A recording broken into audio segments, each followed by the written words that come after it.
Now let's begin. Adrian Moses had built his career designing museum exhibits that told stories through space and light. He understood that the most powerful narratives emerged from careful arrangement, from the deliberate placement of one truth next to another until the full picture revealed itself. He never imagined he'd need to apply those skills to dismantle his own family. The morning Robert Gorman offered to take 6-year-old Emma fishing started like any other Saturday. Adrian was sketching concepts for the Natural History Museum's new geology wing when his father-in-law appeared in their kitchen, coffee already poured, that familiar broad smile stretching across his weathered face. "Beautiful day for the lake," Robert announced, his voice carrying the practiced warmth that made him a beloved Little League coach and youth center volunteer. "Emma and I should take advantage of it. Give you two some time together." Adrian glanced up from his work. His wife Melissa had that expression again, the one that appeared whenever her father made plans involving Emma. A tightness around her eyes, a forced brightness in her smile. "Dad, maybe not today," Melissa said, wrapping her bathrobe tighter. "Emma's been complaining about her stomach." "I feel fine now, Mommy." Emma bounded into the kitchen, already dressed in her overalls and the fishing hat Robert had given her for her birthday. "Grandpa said we might catch a catfish." Robert's hand settled on Emma's shoulder with the casual ownership that had always made Adrian vaguely uncomfortable, though he'd never been able to articulate why. The Gormans were pillar of the community people. Robert volunteered everywhere. Joyce, Adrian's mother-in-law, ran the church bake sales. They'd welcomed Adrian into the family with open arms when he married Melissa 8 years ago. "Come on, Mel," Robert said, his tone still light, but something harder underneath. "You were fishing with me at her age. Remember those trips? Just grandfather and granddaughter. Special memories." Melissa's face went pale. "I remember." Then it settled. Robert guided Emma toward the door. "We'll be back before dinner. Don't worry so much, sweetheart. She's my granddaughter. I'd never let anything happen to her." Adrian watched them leave, then turned to find Melissa gripping the counter, knuckles white. "You okay?" "Fine." She released her grip, flexing her fingers. "I'm fine. I wish you'd come with them sometimes." "He's never invited me." Adrian set down his pencil. "You want to talk about why you don't want Emma alone with your dad?" "I didn't say that." "Melissa, I need to shower." She left before he could finish, and Adrian heard the bathroom door lock with a decisive click. The call came at 4:30. Robert's voice was strained, urgent. "There's been an accident. We're at St. Catherine's Emergency. Emma fell off the dock. Her arm. You need to come now." Adrian broke 3 traffic laws getting there. He found Robert in the waiting room, dirt on his fishing vest, his expression appropriately distraught. Melissa had arrived first, somehow. She sat rigid in a plastic chair, staring at nothing. "Where is she?" Adrian demanded. "They're casting her arm now," Robert said. "Happened so fast. She was reaching for her pole, lost her balance. Hit the dock support on the way down. I pulled her right out, but you were supposed to watch her." "Adrian." Melissa's voice was hollow. "It was an accident." Something in her tone stopped him cold. Not defensive, not angry, resigned. Dr. Thomas Foley emerged from the treatment area, Emma's x-rays in hand. He was younger than Adrian expected, with tired eyes that suggested he'd seen too much to be surprised by anything. "Mr. and Mrs. Moses? Can we speak privately?" They followed him to a consultation room. Robert moved to join them. "Just the parents," Dr. Foley said firmly. Robert's genial mask slipped for just a second, a flash of something cold, before he smiled and stepped back. "Of course. I'll wait with Emma." "She's sleeping," Dr. Foley said. "We gave her something for the pain." Inside the small room, Dr. Foley arranged the x-rays on the light board. Adrian saw his daughter's small bones, the fresh fracture in her forearm stark and raw. "The break is clean," the doctor said. "It'll heal fine. But when we took these images, we found something else." He pointed to Emma's other arm, her ribs, her leg. 4 healed fractures. Different stages of healing. 3 to 8 months old. The room tilted. "What?" "Old breaks that were never reported, never treated. They healed on their own, but improperly in some cases." Dr. Foley's voice was gentle but unyielding. "Mr. Moses, I'm legally required to report this. These injury patterns, they're consistent with non-accidental trauma." Adrian couldn't breathe. "You think someone. I think your daughter needs protection." Dr. Foley turned to Melissa. "Mrs. Moses, have you noticed anything?" Any unexplained injuries, behavioral changes? Melissa's hands were shaking. She wouldn't look at either of them. Melissa? Adrian grabbed her arm. Did you know about this? Tears spilled down her cheeks. I didn't want to see it. Didn't want to see what? His voice rose. Someone's been hurting our daughter. You don't understand, she whispered. You can't understand.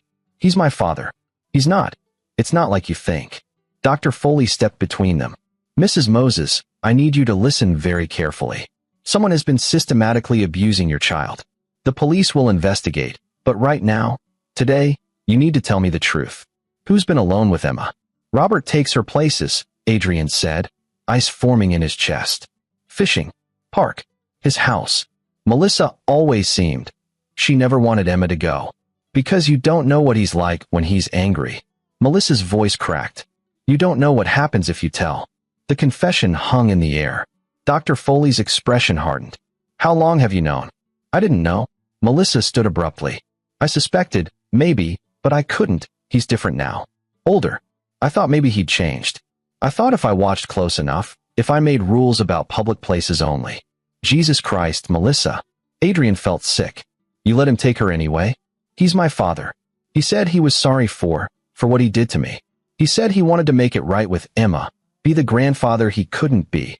She stopped, realizing what she'd admitted. Dr. Foley pulled out his phone. I'm calling Child Protective Services and the police. Mr. Moses, you should know there's something else on these x-rays. He pointed to small, regular marks near Emma's spine. These are injection sites. Multiple punctures, recent. Your daughter's been sedated, probably to keep her quiet or compliant.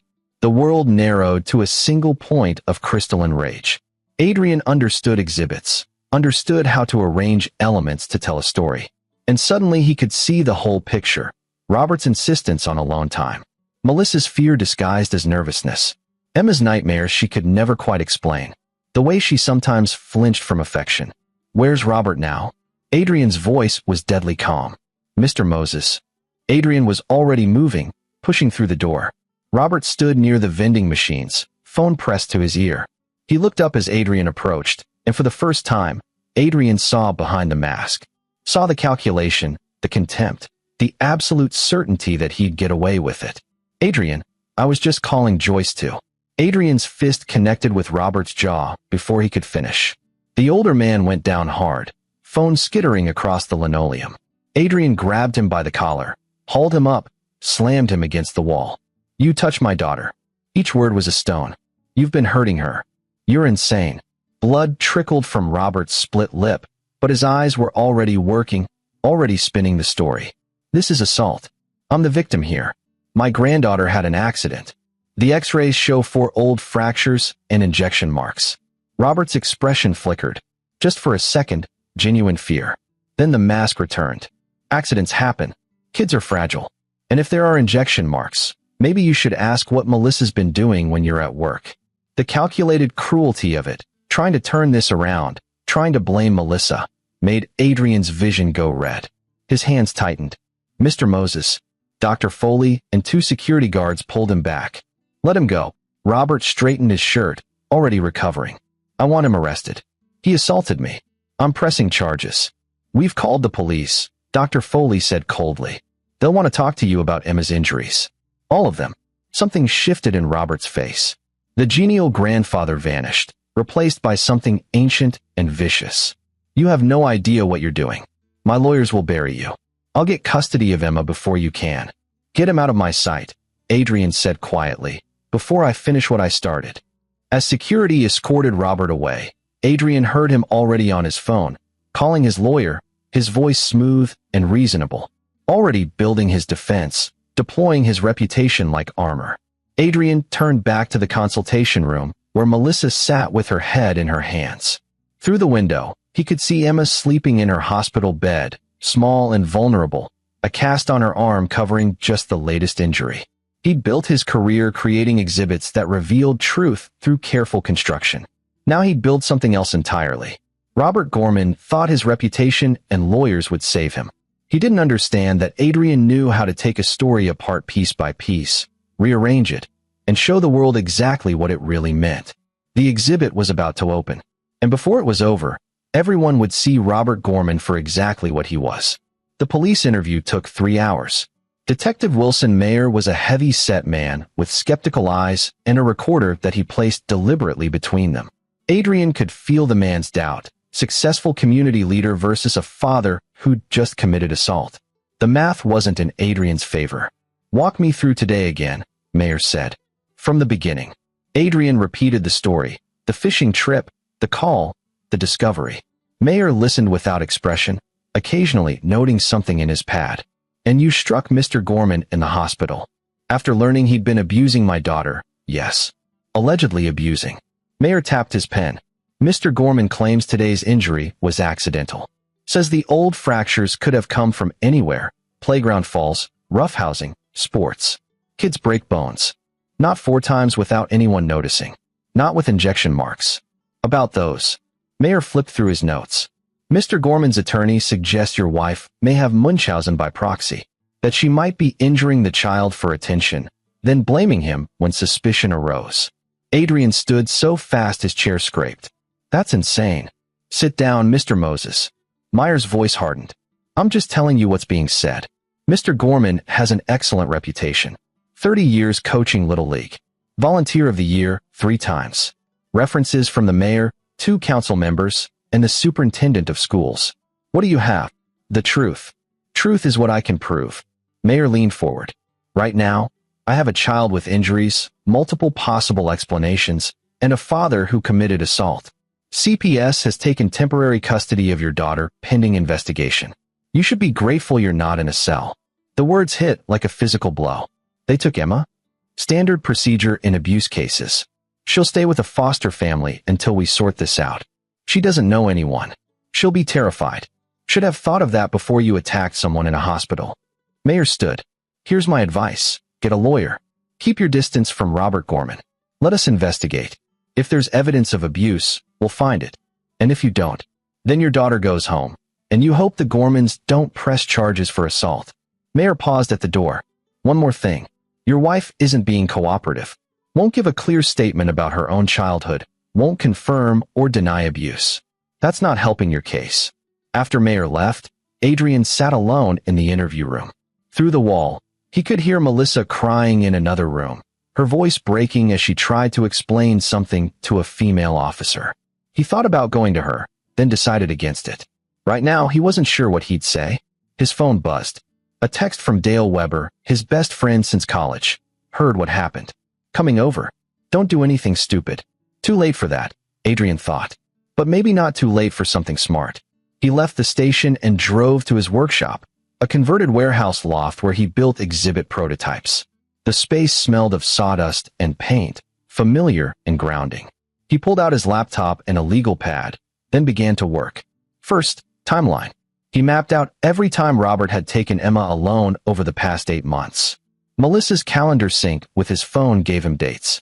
Fishing trips, park visits, overnight stays at the Gorman's house. 12 occasions total. Second, injuries. From Emma's medical records, which he could still access through their insurance portal, he cross-referenced emergency room visits and doctor's appointments. 3 times for falls. Once for bumping into a door. Twice for playground accidents. The dates aligned almost perfectly with Robert's alone time. Third, pattern. This was where his exhibit design training came in. He created a visual map, photographs of Emma arranged chronologically, injuries marked, dates highlighted. The pattern was unmistakable once you saw it properly displayed. But patterns weren't proof. Mayer was right about that. Dale arrived an hour later with Thai food and beer. He was a defense attorney, sharp-minded and cynical, who'd argued enough cases to understand how the system really worked. "You look like hell," Dale said, unpacking containers. "They took Emma." Adrian showed him the timeline. "And Robert's already spinning this, blaming Melissa, making himself the victim." Dale studied the display, his expression darkening. "This is bad, Adrian. Really bad. Robert Gorman isn't just some guy. He's connected. His lawyer, I checked, is Marcus Eldridge. The Marcus Eldridge. He doesn't lose cases. Then we make sure there's nothing to lose." Dale set down his beer. "I'm a defense attorney, not whatever you're planning. If you're thinking revenge, I'm thinking evidence." Adrian pulled up another window on his laptop. Robert's house has a basement. Melissa mentioned it once, years ago. Said her father used to send her down there when she misbehaved. She never wanted to talk about it. So basements are where people keep things they don't want found. Adrian opened architectural records from the county assessor. The Gorman's house was built in 1982. Original owner was a doctor. It has what's listed as a recreation room in the basement, but look at the dimensions. There's 300 square feet unaccounted for. Dale leaned closer. A hidden room? Or a walled-off section? Robert's been alone with children for 30 years. If there's a pattern, if there's evidence, it's there. You can't just break into someone's house based on a hunch about architectural plans. I'm not breaking in. I'm visiting my mother-in-law. Adrian pulled out his phone and called Joyce Gorman. She answered on the third ring, her voice trembling. Adrian? Oh, Adrian. This is all such a terrible misunderstanding. Robert would never. Joyce, I need to talk to you. In person. Without Robert. He gentled his voice, the way he did when coaxing skittish museum donors. I know you want to believe in him, but I also know you want the truth about Emma. Will you give me an hour? Please. A long pause. Then, Robert's at his lawyer's office. He'll be gone until late. Come now if you're coming. Adrian grabbed his jacket. Dale caught his arm. This is a bad idea. Whatever you're planning. I'm planning to protect my daughter. Adrian pulled free. You can help or you can leave, but I'm doing this. Dale sighed. I'll drive. If you're going to commit a felony, you should at least have a getaway driver. The Gorman house sat on 2 manicured acres in an upscale neighborhood. Adrian had been here dozens of times for family dinners, holidays, Emma's birthday parties. He'd never seen it as a crime scene before. Now he couldn't see it as anything else. Joyce answered the door looking a decade older than she had that morning. Her eyes were red-rimmed, her hands shaking as she led them inside. Would you like coffee? I just made. Joyce. Adrian took her hands. I need you to tell me the truth. About Melissa. About what Robert did to her. She pulled away, wrapping her arms around herself. I don't know what Melissa told you, but she's always been dramatic. Sensitive. Robert was strict with her, yes, but that's not abuse. That's parenting. She was afraid to let Emma be alone with him. She's paranoid. Ever since she was a teenager, making up stories. What kind of stories? Joyce's face crumpled. It wasn't. He never meant to hurt her. He just wanted her to behave. To be good. And she was so difficult sometimes, so willful. What did he do, Joyce? The question hung between them. Through the window, Adrian could see Dale waiting in the car, phone in hand, ready to call if things went wrong. He had rules, Joyce whispered. If she broke them, there were consequences. Time in the basement, mostly. Sometimes he had to discipline her. But it was for her own good. To make her strong. He broke her bones. No. Joyce's voice rose. That's not. Those were accidents. She fell down the basement stairs once. And another time she tried to run away and slipped. Robert felt terrible about it. He cried, Adrian. I saw him cry. Did he cry when he was injecting Emma with sedatives? Joyce's face went blank. What? The X-rays show injection marks. Someone's been drugging my daughter. She sat down heavily. For a long moment, she just stared at her hands. Then, sometimes Melissa couldn't sleep.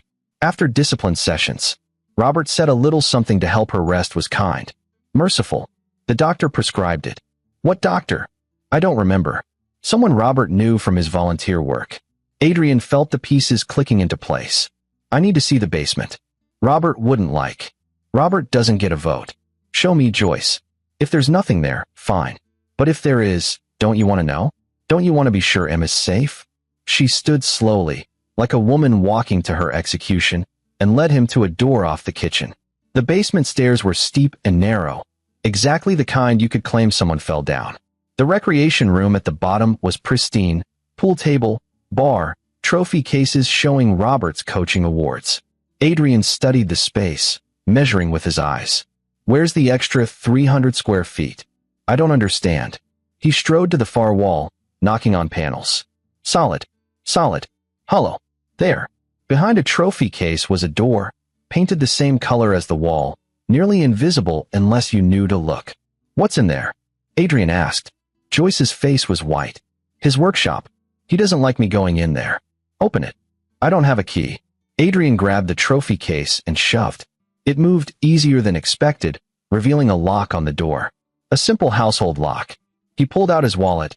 extracted a library card, and worked the lock the way his locksmith uncle had taught him as a kid. It popped open. The smell hit him first. Antiseptic. And underneath, something worse.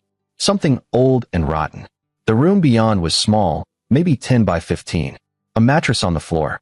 Restraints bolted to the wall. A cabinet full of medical supplies, sedatives, syringes, bandages. A video camera on a tripod, pointing at the mattress. And photographs. Dozens of them, pinned to a corkboard. Emma. Other children Adrian didn't recognize. Dates written on the backs, ranging over 20 years. Joyce made a sound like a wounded animal. Adrian pulled out his phone with shaking hands and started photographing everything. The room. The supplies. The photos. Every detail documented. You knew, he said quietly. Some part of you knew. I thought he stopped. Joyce's voice was barely audible. When Melissa left home, when he started coaching, I thought he'd channeled it into something good. I wanted to believe. You wanted to believe more than you wanted to protect children. She collapsed against the wall, sobbing. Adrian felt no sympathy. He finished photographing, then called Detective Mayer. I need you to get a warrant for the Gorman house, he said when Mayer answered. I'm in the basement. You'll want to see this. Mr. Moses, did you just break into? Joyce let me in. She's here. She can confirm. But Mayer, listen, there's evidence here. Decades of it. Robert Gorman isn't just an abuser. He's been doing this for years. He heard Mayer bark orders to someone in the background. Don't touch anything. Don't move. I'm coming now. Adrian hung up and looked at Joyce. The police are coming. You're going to tell them everything. Every detail. Every time you suspected and did nothing. Do you understand? She nodded, still crying. And Joyce, if you lie, if you protect him at all, I will make sure everyone knows you were complicit. Every parent in his little league. Every family at your church. Everyone. Dale appeared at the top of the stairs. Adrian, we need to go before. We're staying. Adrian climbed the stairs, phone full of evidence. We're going to wait for the police, and we're going to make sure this is done right. Outside, night was falling. In the distance, Adrian heard sirens. He thought about Emma in some foster home, scared and alone. About Melissa who'd known and done nothing. About Robert Gorman who'd spent 30 years perfecting his crimes. The exhibit was just beginning. And before it ended, everyone would see the full picture. The police raid on the Gorman house made the evening news. Adrian watched from his workshop as camera crews filmed officers carrying boxes of evidence from the basement. Robert, arrested at his lawyer's office, was shown in handcuffs denying everything. His voice was steady, reasonable, shocked by the allegations. This is a vendetta by my son-in-law, Robert told reporters. He's unstable. He attacked me at the hospital. Now he's manufacturing evidence to cover his own family's dysfunction. Marcus Eldridge, Robert's attorney, stood beside him like a shark in a $1,000 suit. My client maintains his innocence. These allegations are baseless. We'll prove that in court. Detective Mayer appeared next, stone-faced. We've recovered significant evidence. I can't comment on an ongoing investigation, but I can confirm that Mr. Gorman is being charged with multiple counts of child abuse, possession of child pornography, and administering controlled substances to a minor. More charges may follow. Adrian's phone had been ringing nonstop. Reporters wanting statements. Melissa calling from her mother's hotel room, where she'd fled after learning about the basement. Dale checking in every hour. But the call that mattered came at midnight from an unknown number. Mr. Moses? This is Teresa Rollins. The voice was female, mid-30s, shaking slightly. I saw the news. About Robert Gorman. Yes. He coached my brother's little league team. 20 years ago. My brother. He never talked about what happened. But after practice one day, he came home with bruises. And sometimes he'd sleep too much, like he'd been drugged. My parents thought he was just tired from sports. Adrian's grip tightened on the phone. What happened to your brother? He killed himself when he was 17. Left a note that didn't make sense to anyone. Just said he was sorry, that he couldn't make it stop. Her voice broke. I think Robert was hurting him. I think there might be others. How many others? I've been making calls. So far, I've found 6 families with similar stories. Boys who were on his teams. All of them showed signs, behavioral changes, injuries, depression. 3 more suicides. We never connected it before because he was Coach Gorman. Everyone loved him. Adrian felt sick. Will you testify? I will. We all will. But Mr. Moses, you need to understand. Robert has the best lawyers money can buy. They're going to attack your credibility, your marriage, everything. They're already planting stories about your wife's mental health. This is going to get ugly. It's already ugly. The question is whether we make sure he pays for it. Then count us in. I'll send you the contact information for the other families. We'll build a case he can't escape. After she hung up, Adrian sat in the dark workshop, thinking. Robert was in jail, but bail would be set in the morning. With his connections, he'd be out by noon. The trial could take a year or more. And trials were unpredictable, especially with a lawyer like Eldridge who specialized in destroying witnesses. The law would move slowly. But Adrian understood something that the legal system didn't. Public opinion moved fast. Reputation was a fragile thing, built over years and demolished in moments. Robert had weaponized his reputation. Adrian would turn that weapon against him. He opened his laptop and began to work. First, he built a website. Simple, clean, devastating. Photos from the basement room, edited to remove identifying details of victims, but clear enough to show the restraints, the supplies, the camera equipment. Testimony from Teresa Rollins and the other families, properly anonymized. A timeline of Robert's coaching career matched against reported incidents of child trauma in those teams. Then he created a video, 3 minutes long, using his exhibit design skills to maximum effect. Images dissolving into each other, telling a story without narration. Robert's awards and accolades. Smiling photos with Little League teams. Then the basement. The evidence. The pattern emerging from shadow. He titled it, The Exhibit, Robert Gorman. Dale arrived at 2 a.m. to find Adrian uploading the video to every social media platform, the website going live simultaneously. This is a mistake, Dale said.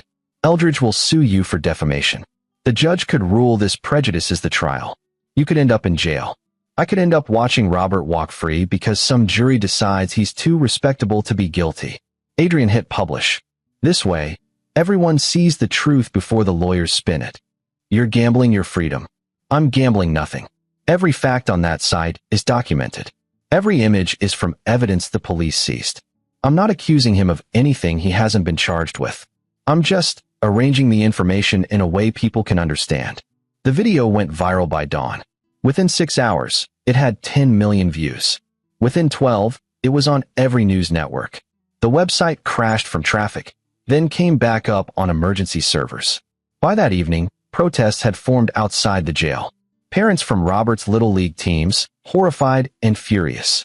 Victims who hadn't come forward before, suddenly finding courage in numbers. The mayor announced a full investigation into the youth center's screening procedures. The church removed Robert from their leadership roster. Marcus Eldridge held a press conference condemning Adrian's digital lynch mob and promising lawsuits.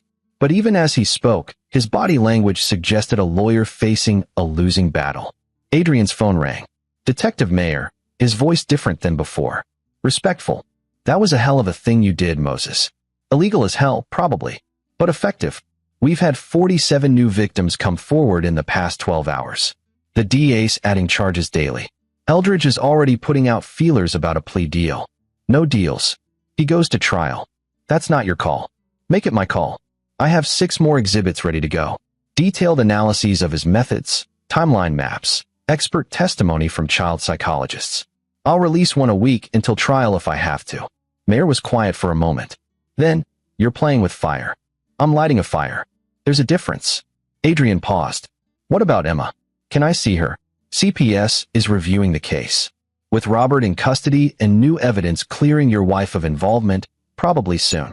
Few more days. And Melissa? That's between you two. But Moses? What you built here, it's the kind of thing that changes cases. Just don't get so caught up in destroying Gorman that you forget to rebuild your own family. After hanging up, Adrian walked to the window. Outside, people were gathering, parents, victims, reporters. Someone had projected his video onto the side of a building across the street. Others held signs demanding justice. His phone buzzed with a text from Melissa. I'm sorry. For everything. Can we talk? Adrian stared at the message for a long time before responding. Not yet. But soon. When Emma comes home. Because that was what mattered. Not revenge, not vindication. Getting his daughter back safely. Making sure she never had to be afraid again. But first, he had an exhibit to finish. Robert Gorman's bail hearing became a circus. The courthouse steps were packed with protesters, news vans lined the streets, and security had to clear a path for the lawyers to enter. Adrian watched from the gallery as Robert was led in wearing an orange jumpsuit, his hands cuffed. The man who'd always seemed larger than life looked diminished somehow, shoulders hunched, eyes darting. Marcus Eldridge rose immediately. "Your Honor, my client is a respected member of this community with deep ties, who's currently facing 73 counts of child abuse and related charges." Judge Kara Higgins interrupted. She was a stern woman in her 60s, known for her no-nonsense approach. "The prosecution has presented evidence of flight risk, including offshore accounts and a property in Costa Rica. Bail is denied." Robert's composure cracked. "This is insane. I'm being railroaded. Mr. Gorman, you'll have your day in court. Until then, you'll remain in custody." Judge Higgins banged her gavel. "We're adjourned." As guards led Robert away, he locked eyes with Adrian. The hatred there was pure and focused. Adrian met his gaze without flinching, then pulled out his phone and uploaded Exhibit Number 2, a detailed analysis of the medical evidence, showing how Robert had used his position to access prescription sedatives through complicit doctors. The video was live before Robert reached his cell. Outside the courthouse, Teresa Rollins was giving an interview. "This isn't about revenge. This is about justice for all the children he hurt. My brother never got justice, but maybe now others will." A reporter thrust a microphone at Adrian. "Mr. Moses, some say your social media campaign is prejudicing the jury pool. How do you respond?" Robert Gorman prejudiced his victims for decades. "I'm just making sure the truth gets told."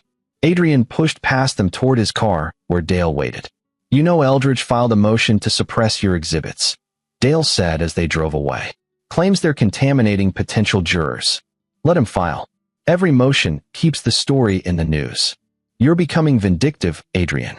I'm saying this as your friend. There's a line between justice and obsession." Adrian didn't answer.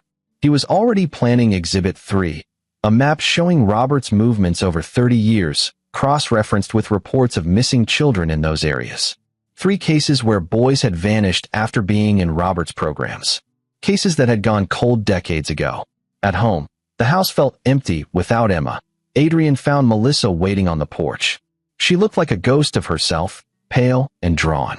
"I gave my full statement to the police," she said, "about what he did to me. Everything. They recorded it." "Good. Adrian, I know I don't deserve forgiveness. I knew something was wrong, and I didn't stop it. I thought if I watched closely enough, if I set rules." "You thought you could control him." Adrian unlocked the door. "You can't control predators. You can only stop them. I should have stopped him years ago." "Yes." He turned to face her. "You should have. And that's something you'll have to live with. But right now, I need to focus on getting Emma back. Can I help?" "You can testify. Make sure the jury sees what he did to you. Make them understand the pattern." Melissa nodded. "The prosecutor called. They want me to testify about the basement. About what happened when I was 12. Will you?" "Yes." Her voice was small but steady. "I'll tell them everything." Over the next 3 weeks, Adrian built his case in the court of public opinion while the DA built theirs in court. Exhibit 3 revealed the missing children connection. 2 of them had last been seen at Robert's baseball camps. Local police reopened those investigations. Exhibit 4 featured interviews with child psychologists explaining grooming techniques, with Robert's methods highlighted as textbook examples. Exhibit 5 was a financial analysis showing unexplained cash withdrawals matching dates when children reported abuse. Payments to keep people quiet. Each exhibit dropped like a bomb. Each one brought new victims forward, new evidence, new witnesses. Marcus Eldridge fought back with his own media campaign. Character witnesses, appeals to presumption of innocence, attacks on Adrian's credibility. But the tide had turned. Then, 2 days before the trial was set to begin, something unexpected happened. Joyce Gorman called Adrian. "I found something," she said. Her voice was hollow, defeated. "In Robert's safe deposit box. I had a key he didn't know about. There are videos. Dozens of them. From the basement room. And records. Names. Dates. He documented everything. Why are you calling me?" "Because I want to make this right. Whatever I can do." She paused. "I'm going to give everything to the police." "And Adrian, there's a video from this year. From February. It's Emma. He recorded what he did to her." Adrian's hand clenched around the phone. Send me the location of the safe deposit box. I'll make sure Detective Mayer gets it. I already called him. He's meeting me at the bank now. Another pause. I'm turning myself in too. For obstruction, for anything they want to charge me with. It's time this ended. The new evidence was devastating. The DA added additional charges. Eldridge's defense crumbled. Faced with video evidence of his crimes, Robert Gorman accepted a plea deal. Life in prison without possibility of parole. The sentencing hearing was scheduled for the following week. Adrian spent that week with Emma, who'd been returned to his custody. She was different, quieter, more cautious. She flinched at sudden movements and had nightmares. But she was home, and she was safe. "Daddy," she asked one night as he tucked her in. "Is Grandpa going to come back?" "No, sweetheart. Never." "Good." She clutched her stuffed rabbit tighter. "I was scared to tell you. He said if I told, bad things would happen. You can always tell me. And nothing bad will happen. I promise." "Will Mommy come back?" Adrian had been avoiding this question. Melissa was living at a hotel, giving them space. They'd talked a few times, painful conversations about therapy, about rebuilding trust, about whether their marriage could survive what had happened. "I don't know yet," he told Emma honestly. "But whether Mommy and I are together or not, we both love you very much. That won't change." Emma nodded and closed her eyes. Adrian sat with her until she fell asleep, then went to his workshop to finish the final exhibit. This one wasn't for public consumption. This one was for Robert. The sentencing hearing was packed. Victim after victim took the stand to give impact statements. Young men in their 20s and 30s, describing how Robert's abuse had destroyed their childhoods, their relationships, their lives. Parents sobbing as they recounted the signs they'd missed. Teresa Rollins reading her brother's suicide note. When it was Adrian's turn, he walked to the podium with a tablet computer. "Your Honor, I'd like to show something." Judge Higgins nodded. Adrian connected the tablet to the courtroom display and pulled up his final exhibit, a three-dimensional interactive model of Robert's crimes. Every victim, every incident, every piece of evidence, arranged in space and time to show the full scope and pattern of his predation. It was masterful work, the culmination of everything Adrian knew about creating exhibits that told stories. The courtroom watched in silence as the display rotated, showing 3 decades of systematic abuse, each point of light representing a destroyed childhood. "Robert Gorman didn't make mistakes," Adrian said quietly. "He didn't have moments of weakness. He was a predator who built his entire life around access to vulnerable children. He used his reputation as a weapon and his community standing as camouflage, and he would have continued if not for one accident that revealed what he really was." He turned to look at Robert directly. "You hurt my daughter. You broke her bones and drugged her and terrified her. But you failed to break her spirit. She's 6 years old, and she's braver than you'll ever be. And every day for the rest of your life, you're going to be in a cage, and she's going to be free." Adrian returned to his seat. Robert sat motionless, face blank, but his hands were trembling. Judge Higgins spoke. "Robert Gorman, I've reviewed the evidence and heard the statements. What you've done represents one of the most systematic and prolonged patterns of child abuse this court has seen. You exploited your position of trust to harm dozens of children over 3 decades. You are sentenced to life imprisonment without the possibility of parole. Additionally, I'm recommending you be placed in general population, not protective custody." The courtroom knew what that meant. In prison, child abusers were the lowest form of life. Robert would have no protection from other inmates. For the first time, real fear showed on Robert's face. As guards led him away, Adrian felt Dale's hand on his shoulder. "It's over." "No," Adrian said, watching Robert disappear through the door. "Now it's over." Outside, reporters swarmed. Adrian made a brief statement. "Justice was served today. But this isn't just about Robert Gorman. It's about creating systems that protect children better. It's about believing victims. It's about not being blinded by reputation and respectability." Teresa Rollins joined him at the microphone. "We're forming a foundation in my brother's name to support abuse victims and fund better screening for youth programs. Mr. Moses has agreed to help design educational exhibits for schools." The questions came rapid fire. How did he feel? What came next? What about his marriage? Adrian waved them off and walked to his car. He had one more thing to do. The prison visiting room was gray and sterile. Robert appeared on the other side of the plexiglass wearing a standard-issue jumpsuit, looking smaller than Adrian had ever seen him. They picked up phones simultaneously. "You won," Robert said flatly. "Congratulations." "I didn't win. Emma won. All your victims won. You just lost. You destroyed my life with your little art project. Poisoned the whole jury pool before trial even started. That's not justice. You destroyed children's lives for 30 years. I showed people who you really were. That's exactly justice." Robert's mask slipped back into place. That genial, reasonable expression that had fooled so many. "You think you're better than me? You broke into my house. You assaulted me. You're no hero, Adrian. You're just another thug who got lucky. The difference is, I did it to protect children. You did it to hurt them. I gave those kids discipline, structure, something their weak parents couldn't provide. You raped and beat and drugged children." Adrian's voice was cold steel. "You're a monster, and now everyone knows it." Robert leaned closer to the glass. "You think prison scares me? I've been in worse places. You think the other inmates are going to hurt me? I can handle myself. I know they will. And I know you can't." Adrian smiled. "See, I sent your videos to everyone in there. Made sure they all know exactly what you did to children. You're going to spend every day looking over your shoulder, wondering when it's coming." The color drained from Robert's face. You can't. I already did. The same way you documented your crimes so carefully, I documented your confession. Every detail. And I made sure it reached the right people." Adrian stood. "You wanted to break children. Now you get to see what it feels like to be powerless and afraid. Enjoy the rest of your life, Robert." He hung up the phone and walked out. Behind him, he heard Robert screaming, pounding on the glass. The guards moved in. Adrian didn't look back. Outside, Melissa was waiting by his car. She looked nervous, hopeful, broken. "How do you want to do this?" he asked. "Divorce? Separation? Therapy? I want to fix it," she said. "I know I don't deserve another chance. But Emma needs both of us. And I love you. I was just so broken that I couldn't protect her the way you did." Adrian thought about it. About trust shattered and slowly rebuilt. About Emma needing her mother. About whether some betrayals could be forgiven. "Therapy," he said finally. "For you. For us. For Emma. And you move back in, but we sleep in separate rooms until I can trust you again.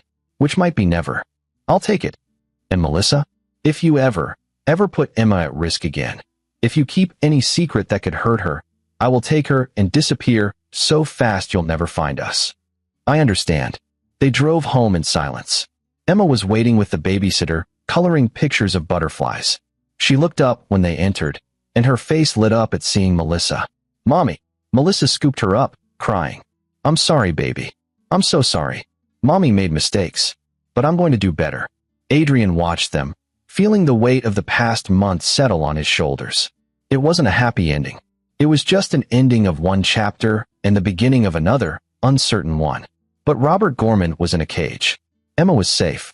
And that was enough. That night, after Emma was asleep and Melissa was in the guest room, Adrian returned to his workshop one final time. He deleted all his exhibits, every file, every piece of evidence. The public had seen enough. The story was told. He was about to shut down his computer when an email arrived. From the mother of one of Robert's victims, thanking him for giving her son justice. Then another, and another. Dozens of emails from families he'd never met, grateful that someone had finally stopped Robert Gorman. Adrian read them all. Then he opened a new file and began to sketch. Not an exhibit about Robert. An exhibit about survival. About the courage of children who endured the unendurable. About the path from victim to survivor to thriver. He'd destroyed Robert Gorman's reputation and legacy. Now it was time to build something better. The work would take months, maybe years. But Adrian Moses understood exhibits. He understood how to arrange truth and light to tell a story that needed telling. And this story, of resilience, of justice, of protecting the vulnerable, was just beginning. 3 months later, the exhibit opened at the Children's Museum. Unbroken, Stories of Strength. It featured anonymous testimonials from abuse survivors, resources for families, information about recognizing warning signs. Emma's painting of a butterfly hung in the center, alongside dozens of other children's art representing their journeys from darkness to light. On opening night, over 300 people attended. Victims and their families. Advocates and educators. People who'd been touched by Robert's crimes and wanted to transform that pain into purpose. Adrian stood with Emma and Melissa, still working through therapy, still rebuilding, and watched people move through the space he'd created. "Did we win, Daddy?" Emma asked, holding his hand. Adrian looked down at his daughter, who was brave and strong and healing. "Yes, sweetheart, we won." And for the first time in months, he believed it. This is where our story comes to an end. Share your thoughts in the comments section. Thanks for your time. If you enjoy this story, please subscribe to this channel.